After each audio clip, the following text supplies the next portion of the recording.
I'm Ashley, And I'm Jasmin. and you're tuned into Ham Radio Stranger Things podcast. It's a ham radio. The Cadillac of ham radios.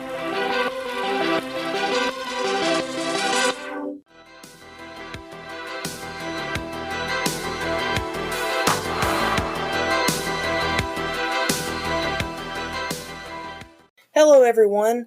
Welcome back to yet another episode of Ham Radio as Stranger Things podcast. We've got a great episode for you today as usual, but first, we have a little housekeeping to take care of, and I'm going to turn it over to Jasmin to let you know where you can find us on social media and where you can listen to the podcast. Thanks, Ashley. You can find us on Instagram at Ham Radio Media, all one word, on Twitter at HamThrow, on YouTube at Ham Radio Media, or using our handle HamRadio1983. We also have a Discord you can join, which is linked in the description of this episode. If you have a fan theory or question you want to share, you can email us at hamradiomedia@gmail.com. Ashley also has a fanfic on AO3 entitled Stranger Things College, which is also linked in the description. The podcast is available on all major podcasting platforms, including Apple Podcasts, Spotify, Google, iHeartRadio, Amazon Music, and much more. If you like the show, please consider leaving us a rating or review. We have a lot of totally tubular stuff coming up, so be sure to follow us on social media to keep up with the podcast and all of our new content. Hey, everybody, it's Ashley and Jasmin here. We're going to be a little bit low key on this episode because it's an emergency podcast. Because Jasmin, you want to tell the people why? Yes, because the SAG-AFTRA strike is finally over, which means the actors can go back to work. Yay! Woo! And the words of the great Chief Jim Hopper, order has been restored. So it's awesome. So things might be a little bit different here because we are definitely unscripted. We have no show notes for this episode.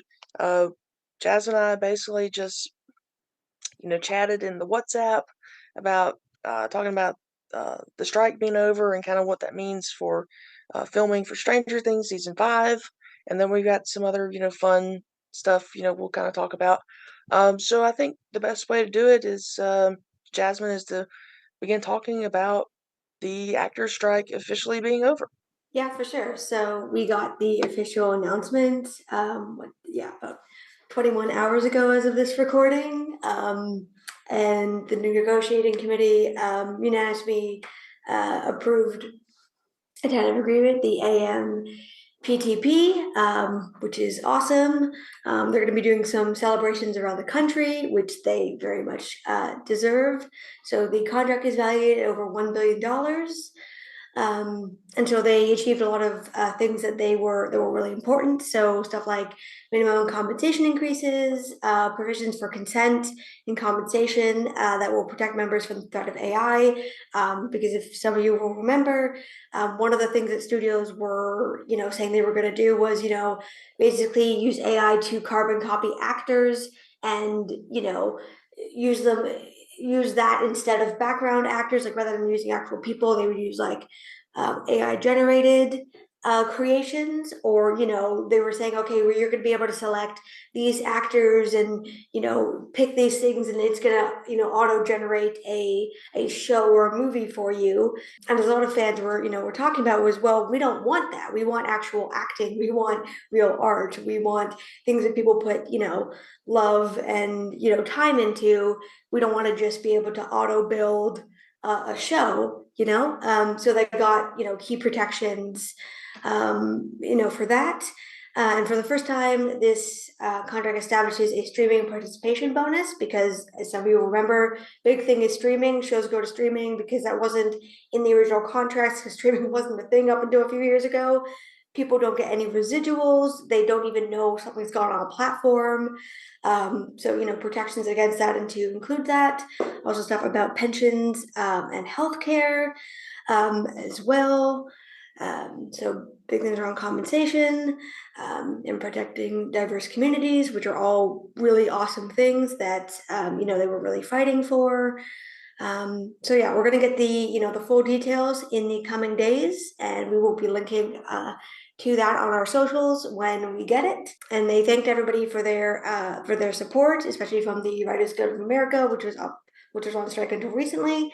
So yeah, this is really, really good news for everybody, especially for all of us Stranger Things fans, as they will finally be able to resume filming after, gosh, how many months has it been, Ashley? I was trying to count today. Well, from my understanding, they were actually supposed to begin filming season 5 in May, Yeah, I which think is that's right right. around the time that the writer's strike happened. So they were off like between May and September until that one ended. But the actors' strike began like 2 months after the writer's strike did. It began in July. So it's right now they've lost about 6 months, give or take, Yeah, for filming. And I mean, thank goodness that the writer's strike was able to come to an agreement nearly 2 months ago now. Otherwise, it wouldn't have even mattered right now that the actors were able to reach an agreement, because they would, you know, further delayed, because they would, you know, wouldn't have all the writing done. Now, I don't know if they do have all the writing done. I would assume that because they're now doing previs yeah. and the what do you call what were they doing last week? The what is it called? With the Funko Pops, I forgot what they called it. Um, Oh, like the shot blocking? yeah, the shot blocking. Yeah, For the first 2 episodes, I assume yeah, that either most of, if not all, of like the scripts are finished. Now yeah. they'll have to revise them during filming. Of course, yeah. As the Duffer Brothers alluded to when the writer strike first happened, like, and even I'm learning now with doing Oak Bridge, like, I mean, we haven't gotten into recording for that yet, but in my experience on Murphy's Inc., like, you still make revisions and changes during filming or recording or what have you.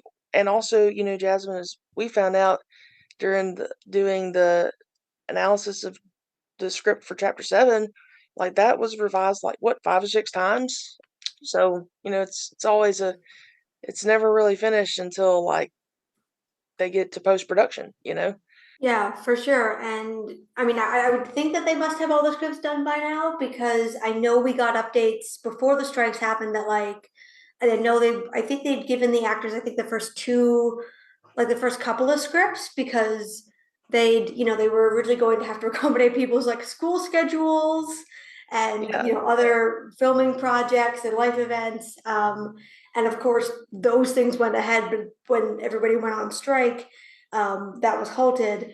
So, I mean, since I had, I think, up to the first couple of scripts by the time they were about to begin filming, I assumed, seeing as I've had 6 months when none of them have been, well, I mean, when the writers were on strike, I mean, wouldn't have been. Well, actually, I don't know how that would work. I guess they would not be working on the scripts while the Writers Guild was on strike, Yeah. but in between there, they would have been working on it. So I assume.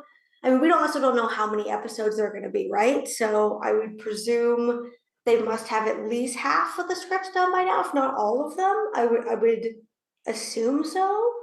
And I Yeah, know that because of what they did with season 4, the way they during COVID wrote all of the scripts before they started filming. I believe if I remember correctly, the Duffers said that they were going to be doing a similar process for season 5, because they found that it just worked a lot better doing it that way. So they didn't have to, take time off to finish the writing. It was all done. All they had to do was just go and film. Um, so yeah, but it's really exciting now. You may be asking, well, I mean, what does this mean for filming? Well, unfortunately, it doesn't mean that they went straight back to the filming like this morning. I mean, like the strike, they just reached like a tentative agreement, which basically means until all the union members vote on it and the actual contract is signed, that's when it becomes finalized, which is what they did with the writer's strike. But SAG did post on their Instagram today, this morning, that they're done picketing and all that. So especially just the next couple days, getting everything finalized. And even if that weren't the case, um, like they have to do a table read, and then they have to, do get hair and makeup and fittings and all that. It's a process. You don't just go into things. And I believe that they are still working on set building, um, and all that good stuff. So, like, I heard that it would be like in the next couple weeks. But of course, whenever we get something official, as in from Netflix or Stranger Things account or Raw Stuff or whoever, if it's an official with a blue check mark on it, we'll of course keep you guys updated and informed of all the filming updates. But as the Stranger Universe loves to say, all in all, exciting times. Wouldn't you agree, Jasmine? I would agree. And I'm also interested to see, I assume the actors, everybody will be posting over the next few weeks as stuff resumes, how that, how they kind of, plan the filming out. Because I mean, like I mentioned before, when they were originally going to be doing this in the spring, like for example, Noah Schnapp, talked about how that was going to have to work around his school schedule, right? So they were going to be filming things in a certain order to allow for, for people's schedules. Well, it's November, folks. So if things start up in the next few, like within the next few weeks, we're probably looking at, end of November, early December. So I mean, I'll be interested to see how they kind of, how the kind of the planning goes for that. Because I mean, of course, the Yeah. actors couldn't work, but of course they have other things in their lives. You know what I mean? They have school, they have businesses, they have other things that they're involved in that they've been doing. So they kind of gotta, either halt that if they can or finish that off. So they gotta film stuff with these actors because these actors aren't available right now. And then for like going into the next year, right, they have to make adjustments like for schooling, that has to be done online, which of course we can now do. But you mean like that's, they'd all prepped for this last spring and now it's been pushed off. We're now this fall. So I'll be interested to see kind of how they do that. I don't Hmm. know if we'll get updates. I kind of assume we will, just because I mean the actors haven't been able to really say anything since the spring.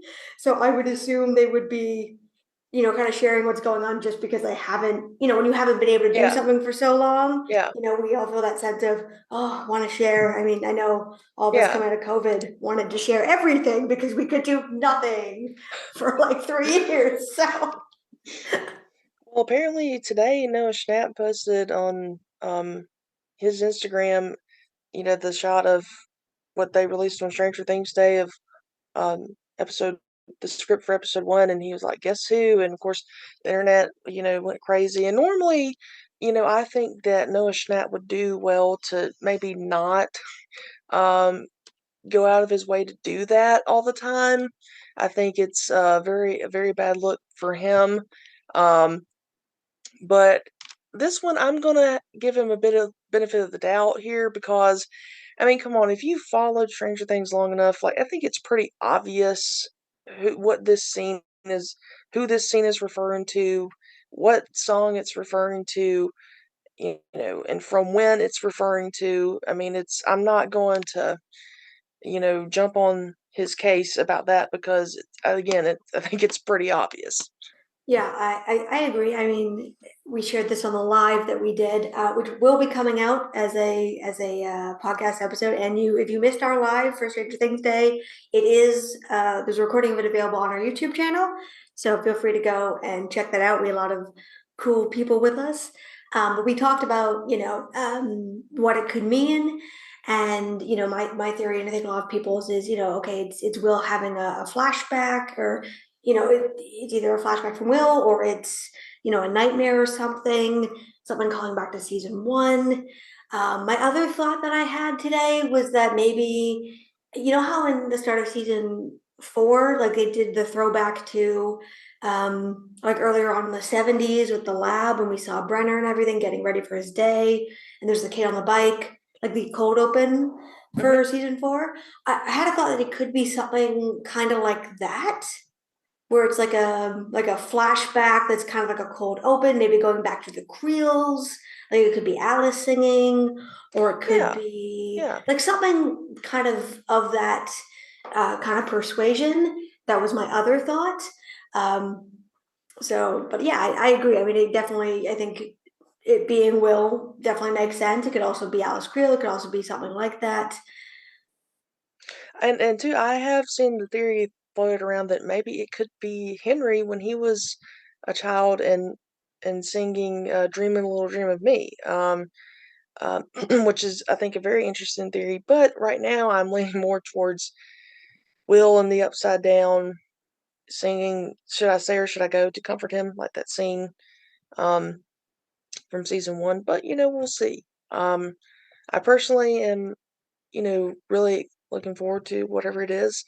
I really am hoping that um, we do get more context and insight into Will's time in the Upside Down because it's been like 4 seasons and they have yet to address that, and not really sure why, other than they didn't feel like they could find a place for that.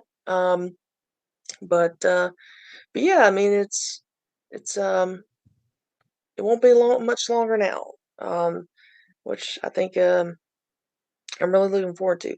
But it's really crazy, Jasmine, that like just nights ago, around the same time, we were doing the live show, going through Stranger Things, and I think everybody in the live, not that just outwardly said this, but I feel like everyone, even though we all had a good time, probably in the back of everyone's minds was just like, I mean, is this like, wow, that's all they're going to give us? And just, you know, I wish that this could have been resolved then and we could have more to discuss on that front. But again, we're really excited about filming being kicked off. And like Jasmine said, we will keep you updated on um, when filming for season 5 officially commences. And we will also be sharing the details of um, the SAG strike deal agreement as they come available from their official accounts. But now I think we're just gonna like freestyle it. I think we're just gonna talk about kind of whatever comes to mind. But I don't know. Like I've been rewatching Stranger Things lately, and I just it occurred to me like I have some tendencies when I watch this show. So Jasmine, do you have like any quirks or tendencies or idiosyncrasies when you're watching Stranger Things? I guess that depends what you mean. Like, what do you do? Well, um, I have a tendency to, on the episodes that I know are written and directed by the Duffer Brothers, I have a tendency to pay closer attention to the little details and in the dialogues and what's happening and the sets pieces and everything and the direction and stuff, even the music choices. I just have a tendency to be more engaged, I guess you'd say, or more invested in the episodes that they write and direct versus the others. Now, it doesn't mean that I don't like the others and that they're, poo poo, because they're not. But for me, whenever I watch the episodes that the Duffer Brothers write and direct, that's what I have a tendency to do. Yeah, I can see that. I think that makes sense. I wouldn't say I focus, kind of, pay attention based on direction. I think more it's kind of, especially earlier seasons, particular characters or stuff about, the upside down that I feel like I tend to pay closer attention to, or if I notice like a pattern, you know what I mean, to kind of start following it. Just because, like over time you you develop, which are your favorite characters, or something. I think post season 4, there's definitely things I'll pick up on in terms of what the characters are saying or doing, or what they're not saying or doing, or like patterns, or like I've said this before, but kind of where we're being led in terms of what the direction or what the camera is focusing on. I think I noticed that, like I'll often like pause and rewind for that kind of thing, because I think post season 4 just made me aware of like, oh, like this is intentional. We're being led in a certain way, but that could be a misdirection. What are we missing here? Kind of following the mystery of what could we be seeing in season 5. So I would say I tend to focus not so much like who directed which episode, but more on if I pick up on a pattern, or the way we're being directed, camera wise or direction, I'll tend to kind of like focus on that more so than I think I would have prior to season 4. Yeah. So that's what I tend to kind of focus on when I'm rewatching. I think the reason that I do that is because, like, in subconsciously, I know that even though they have a writer's room and showrunners and more, it's more than just the Duffer Brothers that are involved in this. It's like I know that, this is their story and they know it better than anybody else, and they know exactly how they, want it to go, and they know exactly how they want the series as a whole to end. I guess that's why I tend to do that, focus more on that.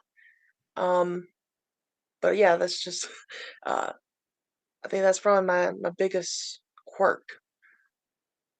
Yep, I can see that. Okay, I got a question for you. What was your favorite part of Stranger Things Day this year? Hmm. Well, I mean, I think the obvious one would be the script tease, only because, like, I don't think anyone expected us to be getting that, because it was like the timing of it was like they just realized, wow, this was a little lame this year. Maybe we should do that to spruce things up. Um, but I would say that the other than that, um, I really loved the miniatures. Like those miniatures that they had Me made. too. That was my Those favorite were, part. I think that was like one of the best things. I'm like, now I want to buy one. I wonder how much they cost. I started following the guy that they got to do the miniatures, Hmm. and he's got a bunch for like Back to the Future. Oh, wow. Yeah, and a bunch of other like, big kind of like 80s movies and stuff. Um, that are like really, really cool. So if you're into miniatures, definitely like they tagged him in the stuff. So like definitely follow him. He's pretty cool. But I really love miniatures. So this is a story, but I was in Victoria, BC years ago for a conference, and they have a miniatures museum there. And so it's really cool. You get to like walk around the aisles and see different miniatures that people have made about different things. And it was honestly like one of the big highlights of my trip, like that and the scenery, because Victoria is beautiful. But just if you're ever in Victoria, BC, they have a really cool miniatures museum. And so I really, really love miniatures. I don't have the patience to make them, but I've always really loved looking at them. And whenever I'm at like the Michaels or something, I always go and look at the little like sets of things that you can Hmm. buy for miniatures and little themed ones. So I've always just found that like really cool and fascinating to look at. So I thought that was kind of neat. Like I appreciate that like every time they do like a Stranger Things day, or like a different round of like promo, they seem to be picking different artists in addition to the artists they already have to create new stuff, which I think is really cool, like new posters, new miniatures, new pieces of art, which I think is really awesome. Like it gives creators that otherwise wouldn't have that platform, like a wider audience, and it shows like different styles.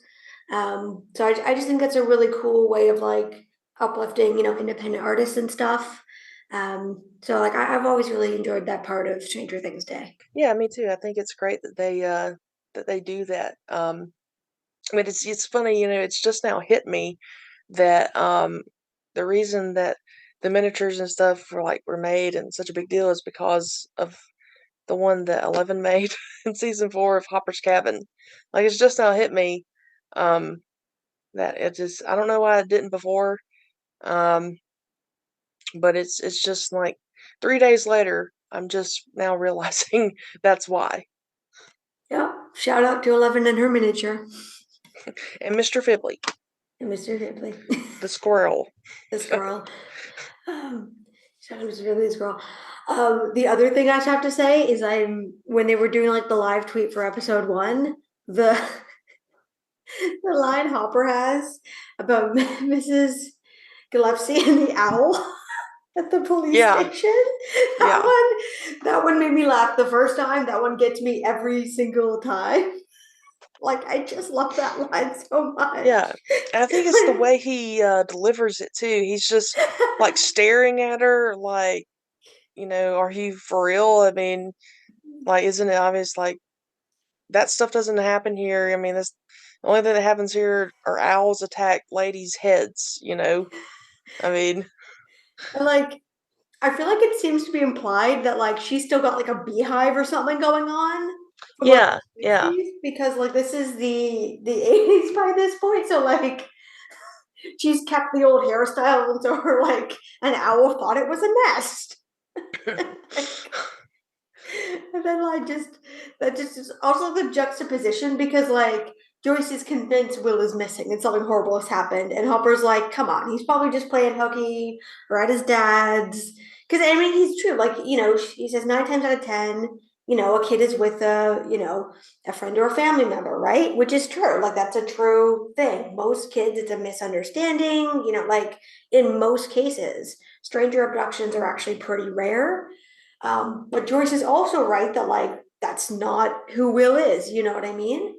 So I think that just the juxtaposition of how serious this is, and Hopper being like, nothing bad happens here, Joyce. It just gets me every time. I love that line. Yeah, me too. So I got another question for you. So, are there any questions that you've had over the course of watching Stranger Things that you either wish were answered or that you hope will be answered next season? Yeah, for sure. I feel like season 4 in particular left us with more questions than answers. I think up to season 4, I think my big stuff was, are we going to see Kali again? Are we going to see Terry again? They said there was stuff they tried to fit into season 2 that they couldn't. What were those things? We now learn that stuff's been pushed to season 5. So I really want to know what's going on with that. I think one of my big things is, like, what's the deal with Will? Like you've said, we don't really get to see what really happened to him in the Upside Down. I'd love to know more about that. 4 seasons in, he still has the psychic connection. He's still touching his neck. He can still feel Vecna slash the Mind Flayer slash the Demodog slash Demogorgons. Like, he can feel them, and they've never addressed or explained that. So I definitely want to know what's going on with that. Coming out of season 4, I just have, so many questions, like what's really motivating Henry slash Vecna? What's really going on with Jonathan? Like, what's the impetus for what's going on with him? Like, basic stuff, like, does Mike know that Eddie's dead? Like, you know um so I think I have a lot of questions. I have questions about, what, how, and you brought up questions too about, Elle's escape. I think my biggest overarching question is how what's happened to Will and Elle and their experiences, and what happened to Henry, how that all fits together. Like, Yeah. we're clearly missing what season 4 showed us. We're clearly missing pieces there. So I think that's the big kind of overarching question that Stranger Things really has to answer is, okay, like, what have we missed? What have we not been shown here? How does that fit in with the final battle, or final, kind of way they're going to kind of wrap this all up and defeat Vecna. Are the parents ever going to find out what's really going on? Are we ever going to meet Tina? you know, Yeah, like yeah. these are the questions for me anyway. What are some of the questions for you? Yeah, so I mean, like, I think chief among them is obviously why is the Upside Down stuck in 1983? I mean, it's kind of like it was chicken with the egg type of scenario for me. I mean, does it have to do with 11 reopening the gate, Henry doing something, um, or with Will, or a combination of all three? How did 11 recognize Will in the science fair picture from season one? The Upside Down. I mean, like, what is it? Why does it look like it does? And too, like, I would love to know more about Eleven's mom and Aunt Becky.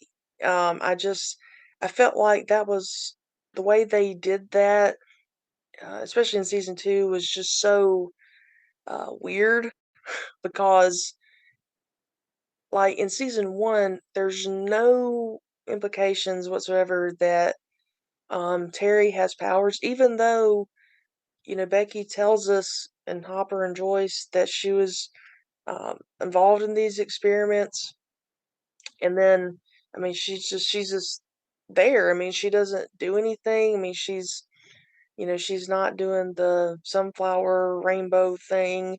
She's just you sitting there in that rocking chair, and then a season later she's all of a sudden has these abilities, and um, like what's up with that?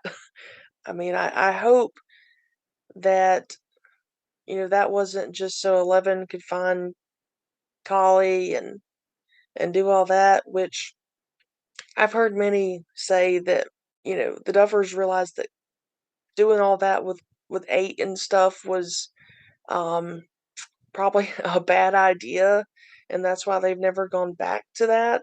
And I kind of tend to agree. I think it was an experiment that, went wrong. But yeah, I mean, I those are probably my biggest ones. Obviously, I have more, especially to do with Vecna and what all went on in that lab between the years of 1959 up till 1979. I think more than him as a child really shaped Henry to become Vecna. Like what happened in that lab during that time period that caused Brenner to implant him with the Soteria chip? Because obviously something happened because he's the only number that has one or had one in his neck. I mean, yeah, those are probably uh my chief questions. Yeah, I agree. I think I have a lot of those same questions too. And I just feel like in every season, apart from season four, I feel like we were left with some questions or kind of lingering sense of, okay, we need to come back to this. But I feel like a lot of them were addressed by the time you got to the end of the season. But then you get to season four, and I think we were all expecting volume two to come out and be like, okay, we're going to get some answers here. And then we just didn't. Like, they just Yeah, pushed that to season five. So I feel like there were a lot of questions. yeah, And about the whole, Terry and Becky thing, I agree that they left that in a weird place because, when we see Elle leave, at first, Becky saying, you can stay here, this can be your home. But then, she's on the phone to the police station saying that, she asking, about Joyce and Hopper. And on the one hand, I get it. I mean, looking after Terry would be a lot of work, and they obviously don't have much, and taking on like another child, or another person would be a lot. Um, but rather than talking to Elle about that, she calls the police station, and so Elle runs away, and then Becky obviously feels bad about it. But like, we don't get a follow up on that. Like, presumably Hopper, would have had to have called her at some point to be like, hey, she's living with me, it's okay.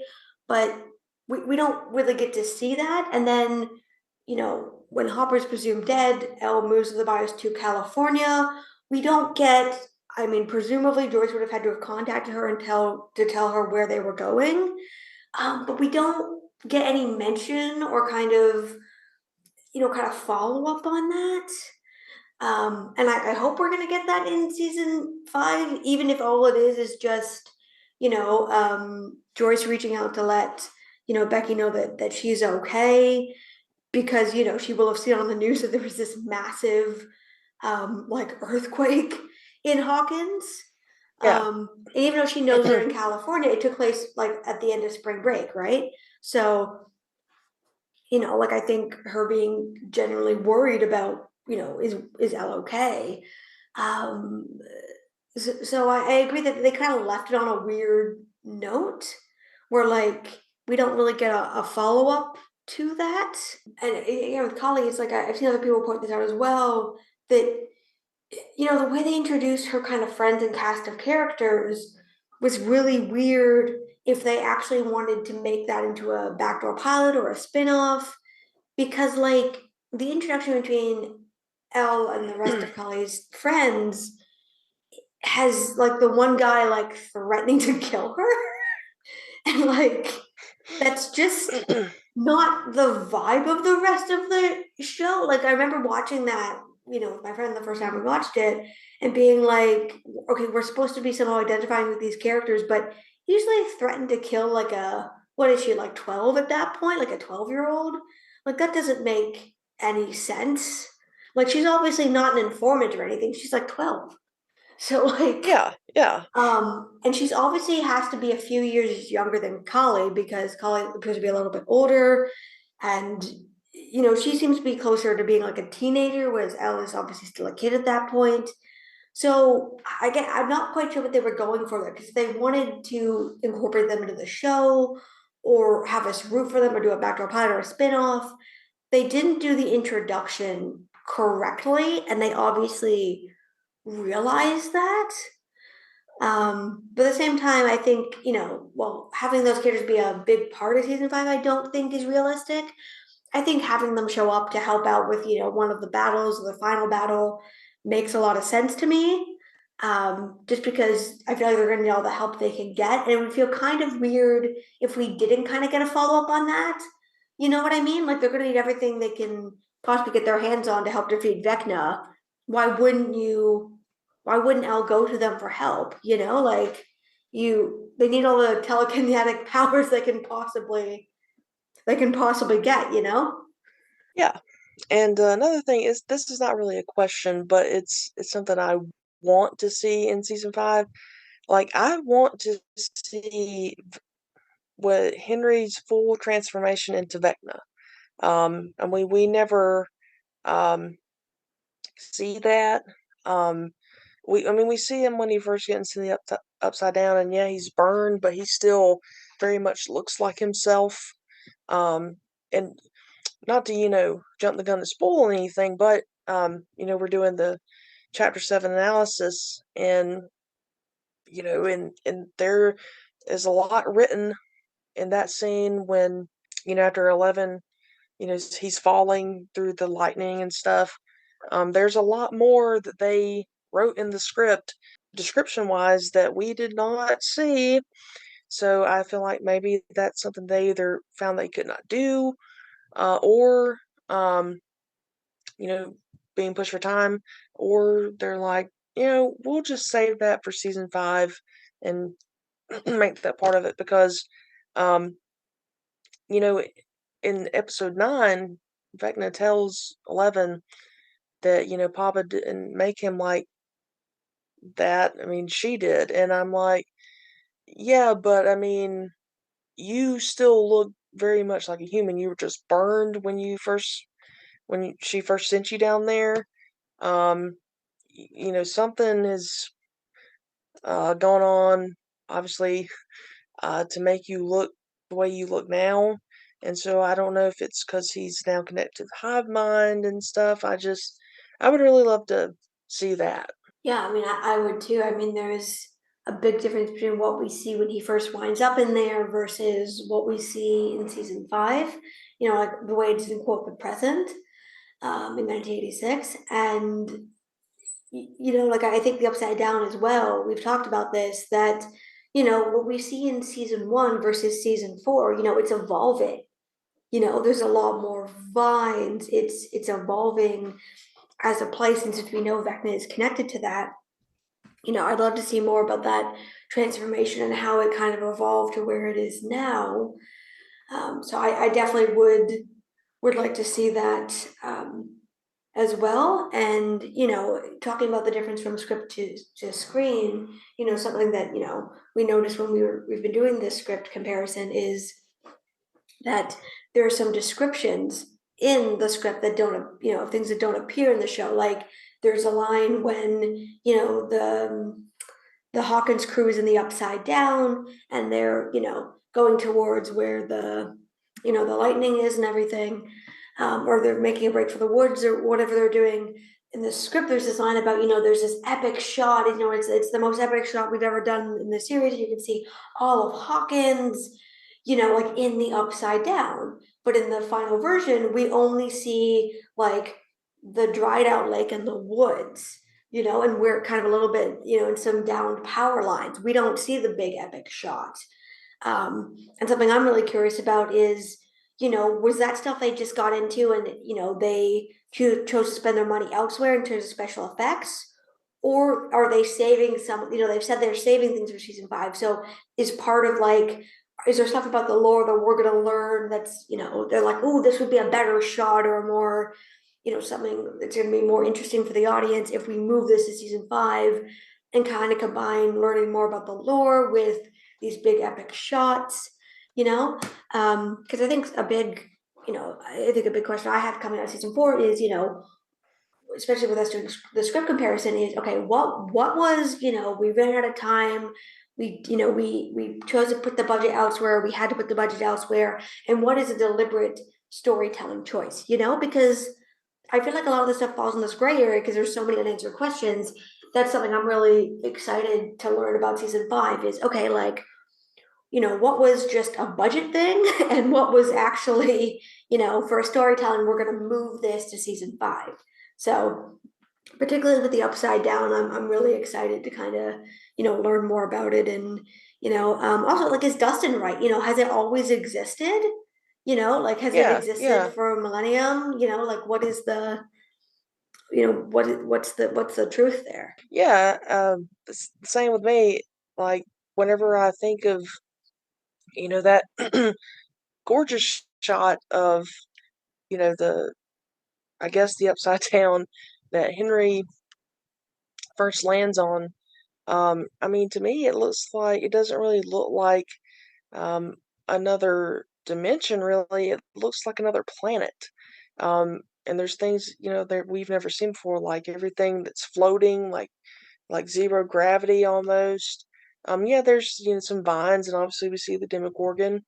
Um, but I mean, it looks like the surface of another planet. It doesn't really look like really another dimension in my mind, and also, there's no spores in it at that point. So I do think it is fair to make the assumption that a lot of what we see the Upside Down is because of Henry. But we won't really know that until we get to see it. But another thing, obviously, the question I have, like, who's Hamilton going to be playing? Like, I know that was a big thing that people wanted to see out of Stranger Things Day, but I would love to know who she's playing. I feel like the obvious answer is military or government personnel, and really, I feel like I would hope she's like, um, you know, a protagonist, not an antagonist, because I feel like from a military and government side, um, Dr. Owens withstanding, 11 is going to need an ally um, from that side. Um, because I mean, it's pretty obvious, like, we know there's going to be a huge military presence in Hawkins in season 5, and so I feel like 11 really needs a true ally from that branch um, that is going to protect her at all costs from the human villains who may be after her so that they can help her get the job done. Yeah, I agree. And I also think that, you know, having her be a protagonist instead of an antagonist would be much more interesting, you know? Because I feel like at this point, the show has kind of cornered the market on villains. You know, the first few seasons had some pretty compelling villains, and you and I have talked about how we don't find the villains in season four in terms of the military guys that compelling. You know, they're pretty one dimensional compared to, you know, kind of more complex villains like Brenner. You know, Owens kind of rides that line between good guy and bad guy, which makes him very compelling. And even, you know, on the humans Hawkins side, you know, the guys of the Hawkins Post, like they're cartoonish in season three, but they also represent a real reality for women in the workplace. So, you know, I think those type of villains are much more compelling because they feel more human, more real, more complex versus your kind of one-dimensional villains like, you know, the military guys in season four or the Russians in season three. You know, they feel very fake and one-dimensional. They don't really feel real, they feel more cartoonish, which, you know, when the rest of the show is still rooted in reality, kind of you know, it doesn't really work. You know, it's still juxtaposed to, you know, you're either rooted in reality or you're not. And when everything else is rooted in reality, and then you have these villains that just aren't, Hmm. it really stands out. You know, I've seen people comment lately on how it's really weird that like the scene where Robin and Steve are tortured by the Russians, like that scene is played for laughs, which is really weird because like they're terrified, they're bloody, and these guys have convinced are like smart enough to build a Russian base, stupid enough to believe that people in sailor uniforms, like teenagers in sailor uniforms, are I spies know. and not just kids that work at the mall they built a lab like a base under. You know, that like that doesn't really, you know, make any sense. And I think there's a handful of scenes throughout the show that are kind of tonally confusing in that point. You know, people talk about, you know, the incident where, you know, Steve breaks Jonathan's camera. That's very tonally confusing. The Russia plot in season three, very tonally confusing. And I'd put also the stuff with Angela and also the stuff with like the military in season four under that umbrella as well, because it's just so cartoonish and kind of, you know, outside of reality. And then you get back to every all the other characters, especially the ones in Hawkins, and it's like it's so grounded in reality. So I'm hoping that for season five we're getting more of a return to what we saw in, I'd say, like seasons one and two. You know, with, you know, kind of when we're talking about villains or we're talking about the interactions with the characters, good guys versus bad guys. Because I feel like season one and two was way more grounded in reality, Right, like in right. an all around sense. So I'm really hoping we see a return to that. So do I. So speaking of season five, I mean, I know that because of the strikes, we have gotten very little other than the Linda Hamilton announcement and, um, some the previous stuff and the the scene blocking stuff, and then uh, the episode title reveal last year, and then um, the line from the first scene of season five, episode one, which is, I mean, more than you would think we would have expected we would get during a filming drought, but it's still, you know, nothing comparatively. Um, but having said that, um, what are your predictions for season five? Oh, that's a good question. Like, have they changed any, or you still have like Oh, the same? I mean, I'd say most of them have stayed the same because we haven't gotten a whole lot. Um, I think the only thing that has changed for me is the fact that they cast Linda Hamilton. Like, I'm interested to know what her role's gonna be. Um, but I mean, I also feel like that bolstered, some other kind of theories or predictions I had, about, them potentially bringing the love interest for Will, or, bringing in, actors to play characters we've heard about but haven't seen on screen, and kind of bolstering the cast that way. And for all we know, Linda Hamilton could be a part of that. She could be cast to play a character that we've heard about or that's been referenced that we haven't seen on screen yet. I don't know who that would specifically be, but it's definitely a possibility. So I feel like I wasn't expecting her casting, but I am excited about it. And I don't, so obviously have any theories about that. But I'd say everything else has kind of stayed the same, and that I don't think we've gotten anything in particular that made me think, okay, like that particular theory that I had was wrong. Because I'm, keeping an open mind, I think, for what's coming, and I think you have to do that every season. Because even the snippet that we got, from the first episode, darkness, the sound of cold wind, groaning trees, and a child's voice singing a familiar song. I mean, we've talked about that, but that doesn't really, it doesn't really prove or disprove, any of the theories I already had, you know? So I'd say they'd stayed pretty much the same, with the exception of, was not expecting Linda Hamilton.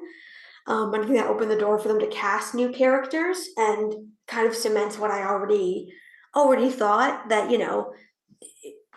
people were taking what the Duffer Brothers were saying as gospel, saying, their interview responses, as, fact. Whereas if you actually watch those interviews, they're joking with the interviewer, they're playing around. Like, so I never took that. I took that with a grain of salt, and I still do. So I think because of that, most of my theories have kind of stayed the same, or, they've evolved a bit, but stayed pretty similar. I think until we get something more concrete that would change my mind, or be like, okay, well, I thought this, but that can't be true. If this is true, that might change. So yeah, I think that's kind of the only thing that's really changed for me. What about you? Yeah, mine have mostly kind of been consistent, been the same. I will say though that after seeing the previs and the shot blocking things as of late has um uh, kind of changed like some of my perspectives, and kind of gotten me a little bit more excited for what's actually to come versus my what I think is to come. Um yeah, I mean, mine are basically the same. I mean, right now I've got tunnel vision, which I think a lot of people do because we have virtually nothing to go on. So I'm just looking down at the tunnel, just seeing nothing but war against the upside down right now, and yeah, some reveals, but I think seeing the scene snippet that they released, again is kind of opened up the tunnel a little bit to see that it's not just that gray area. This is actually going to be black and white like it always is, because like many people, it's kind of I was kind of on both sides of the aisle here. On one hand, I look and I wasn't expecting that to be the cold open or part of the cold open. I'm thinking, hey, this is going to open up literally where we left off, because how the Duffer Brothers have talked about. But now seeing that, it's kind of like, no, it's not. They're going to do like they do every season. They're going to have a nice cold open that they will probably um, tie into everything. Usually, they tie in their cold opens into usually the seventh episode. I've come to realize, and well, we don't know that they're actually talking about Will in this scene. I mean, I assume that they are because, familiar song, but, because we don't really see Will actually in the Upside Down, but what we have seen of the Upside Down, it's not really windy, down there. So this could be, I don't really know, some people have, think it's from a scene, like a flashback scene to something we saw in season one, but I don't really recall ever seeing something like that. So I mean, again, this could be someone completely different that they're talking about here. Um, but yeah, I mean, that scene is definitely giving me a lot more to speculate on. Yeah, and to that point, I hadn't thought about that until you said that, but yeah, I thought that um, that they were gonna start, right after they finished, right after where they left off of season four. So you're right. That does mean that there's gonna be a cold open, and then we're gonna presumably cut back, or go backwards in time to, that moment, right? And now that just you're saying that, I'm like, yeah, a lot of people were like, oh, we're not going to see those 2 days. We're not going to pick up where, we're not going to go back to that. But now that I'm thinking about this and saying it out loud, even if it is like, Will having a nightmare or flashback or something with Alice Creel or somebody else, that means that they have to cut back to the present, right? And and I don't think you're right, we didn't see something exactly like that in season one, so I don't think it's like a full, flashback, something we've already seen. I agree with you there. But I mean, that kind of indicates there's going to be some kind of cold open and then a cut back to where we were. One, because people were so critical of the fact that they skipped 2 days. And two, like there's stuff that needs to happen right after like where it cut off that we need to see, right? If they skip over that, we're missing key stuff there.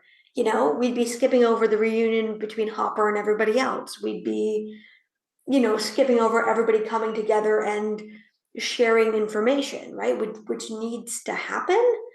But that's a good point. Oh, I just had a thought.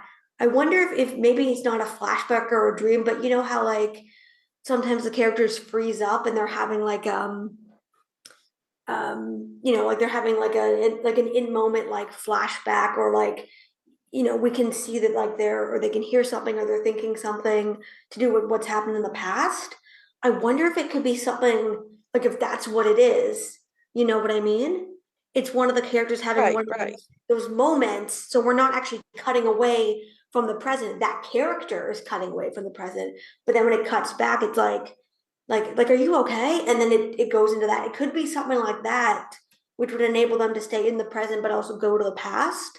And they've done that in a lot with characters before, so that could be another option as well, which I had not thought of until right now. True, true. But it's one thing I really notice pattern when I rewatch the seasons with their cold opens. They tend to like obviously introduce like the main plot of the season, or important, part of the plot that they're going to come to later on in the season. But they always tend to be like independent of interaction with our main characters. Like for example, like season one, the scientist, we know is running from the Demogorgon, and it gets him, and then after that we cut to the boys, and then season two, with Callie and her people, and then season three, the Russians trying to open the gate in Russia, and then season four, Brenner and the what we know now as the massacre at Hawkins Lab. So it's always interesting to how they do their cold opens. So I don't really expect season fives to be really any different. I think it'll be something that they're gonna that ties everything together towards the end of the season, but it'll be essential to the plot, and you know it'll have us thinking. Well, usually they have us going like, what in the world is happening here? Why are we starting the season like this? And then, it's part of their big reveal later on. So, I'm kind of hoping it's the same way. That's a really good observation. I hadn't noticed that, but you're right. And I feel like some of them are more successful than others. Like the cold open season one works really well. The cold open in season two, I don't think works very well. Like I remember watching it and being really confused, being like trying to figure out how the date and what we were seeing fit into everything else that's on the TV. And it comes up later, but it was like, to be honest, by the time that stuff came up later, I'd totally forgotten about it. So like I don't think the cold open really worked in season two. And I feel like it worked better. I didn't like the Russian plot in season three. I feel like it worked better in season three because you're like, okay, this is something to do with the gate. We at least understood what was happening. And so when they Yeah, come back yeah, years later, and I think season four was kind of hit or miss. Like for me, I worked really well, but the friend I was watching with was like kind of like it was kind of confused by it. She's like, wait, is that Dustin? No, it's not. Okay, well, like when she sees the date, like I've got a good memory and like for like keeping timelines straight in my head, right? But she doesn't have, that's harder for her. So she's like, okay, but how long between this memory here and when we see season one? So like if you're not good at keeping track of that kind of thing, or your brain doesn't work that way, it like for some people it didn't jive for them because it required them to do like the math to figure out how long that had been like so I know it jived for some people but not for others. So I'll be interested to yeah, see what they do in season five. um yeah. And like I agree with that. Like, to me, it doesn't really have much to do with the child murders as much as it has to do with, in hindsight, I wish that they would have used something with the Krill family as the cold open. I feel like that would have been, um, much better because that's the real big reveal in episode 7 is, Henry Krill, this kid, you know, he's the one that's behind all this, and then he goes and murders everyone. Like that to me is the big cat's meow, if you will, of season 4. Um, Not necessarily, um, the massacre, in my opinion. I think that the only reason they did the cold open, that cold open that way was they wanted to show us, you know, the day that Martin Brenner, uh, changed as a man and as a scientist, because I think, um, you know, in a way, Sullivan was right that Brenner was training and living up to be a killer. Because after that happens, I mean, that's we see it in season 1, that's what he's doing, but not to kill, remote assassinations of other people. It's to find Henry and kill him because I think Brenner obviously knew, what this guy's capable of, and I got to find it and take care of it before it gets out of hand. And we know that backfired on him real quick. Um, but yeah, I mean, to me, I would have loved to have seen the Creel family, something with the Creel family, um, as the cold open. yeah, I agree, and the trailers kind of indicated that, so I was surprised we Yeah, didn't get more yeah, time with them. And I know Robin from Coffee and Contemplation has talked about this, but and she brought up some really, good points. We've had her on that, the misdirect of them trying to make us think that Elle killed those kids really doesn't work on rewatch because it's supposed to be this big surprise to her, but if she's having flashbacks earlier on, that doesn't really work. I And know. it Like, it was all the misdirect from the Creel family, but since we already knew from the trailer something was up with the Creel family, I think focusing on them or maybe cutting off the cold open sooner, you know, yeah, um, and yeah, having a cold open to maybe one of the other episodes be with the Creel family, I think would have worked or maybe made more sense.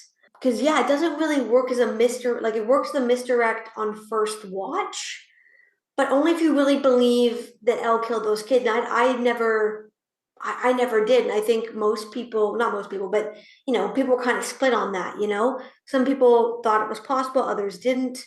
So I feel like depending on where you came down on that kind of determined whether the misdirect worked on you. And I feel like there's a lot of things in season four that work the first time around as a misdirect or like shock value. But once you know what's gonna happen and you rewatch, it doesn't quite work once that element is gone. Which I yeah, think is different from the other seasons where even on rewatch, it's constructed differently. So it does work on rewatch for the most part because it's got more to do with your expectations and what we learn and don't learn, versus I feel like this was more based on pure misdirection and shock value. Right. So yeah, I'd Yeah. agree with that. Yeah, me too. Like prior to season 4, whenever I thought about the other lab subjects, I used to think that Brenner had ordered 11 to kill them off once he realized that, she was the best and he could actually work with her more than the others. I did think that, but I mean, obviously that's not the case. But like, just forget for a moment that you've seen season 4. Like, if you were to watch that scene right now for the first time, like right now, if you look close enough at the bodies in that scene, then you'll know, like based on what we've seen, how she has killed thus far in the show. That's not her style. I mean, I don't want to be morbid there, but that's not her style because we see, their limbs and stuff are twisted and that's not her style, right? So, if you picked up on that, then you would know, okay, there's no way that, you know, she did this, you know? Agreed. Yeah. So, you want to talk about anything else? Because that's all I have um to really talk about right now. What else is there to talk about? I guess to wrap up Stranger Things Day, we got some cool behind the scenes photos. So that's always nice. I know I'm looking forward to, the behind the scenes and the blooper reels we're gonna get for season 5. Because I always look forward to those. And also all of our, Fortnite and Dead by Daylight players out there. I know everyone's very excited about, the fact that the Demogorgon and Alan Hopper are going to be in Fortnite, and Nancy and Steve are back in Dead by Daylight, which I know people were very excited about. I personally am not a player of either one of those games, but I do know people that do. We're very excited. Uh, so hooray for that! I know that was a big thing. Yeah. There wasn't a ton of stuff they shared with us for Stranger Things Day, but there was a lot of stuff for gamers. So take your wins where you can get them, and I'll be interested to see if they update that stuff once season 5 releases, or the start of season 5, or maybe in between the volumes if we're doing 2 volumes again, because I know we talked about on the live. Elle has, in Fortnite, the Elle, character has the appearance from season 3, but Hopper appears to be from season 1 or 2. And then if you look at Dead by Daylight, Nancy and Steve are in like season 1 costumes, and Steve has the option for the Scoops Ahoy outfit from season 3. But there's no season 4. So they're not, and then we seem to be missing some stuff from season 2 potentially. So, I know people, were expecting, I think at one point, that there was going to be packs and maps from each season that didn't wind up happening. So which I feel like is, they're losing out on money by not doing that. So I'll be interested to see if they release, upgrades or packs that include, stuff from each of the seasons. I feel like they'd be foolish not to. So Yeah. I know fans are hopeful and looking forward to that.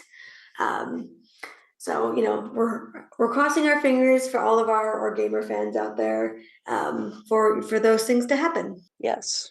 Yes.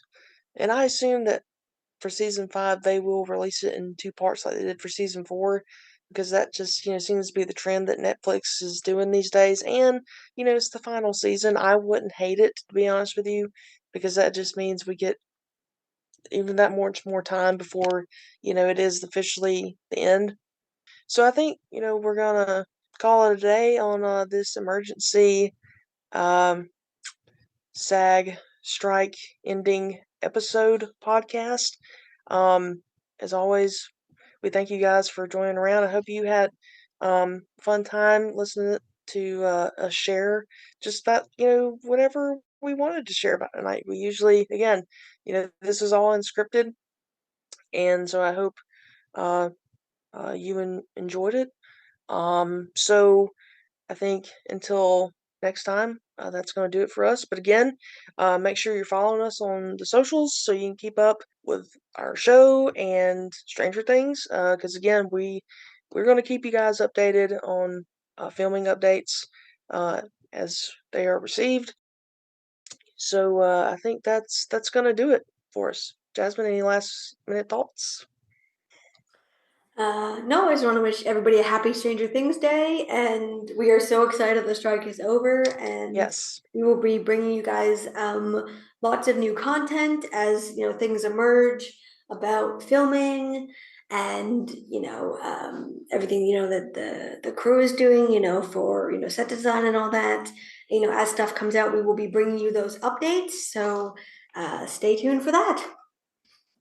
Yep. And that's going to do it for us, folks. We'll see you next time. Bye. And that's our show. If you like what you heard today, be sure to subscribe and tell your friends. Our theme music is provided by Neon Knights, and our sound editing is provided by Ashton Cooper. Thank you for listening to this episode of Ham Radio, a Stranger Things podcast. Please join us next time, same dial, same time. Over and out.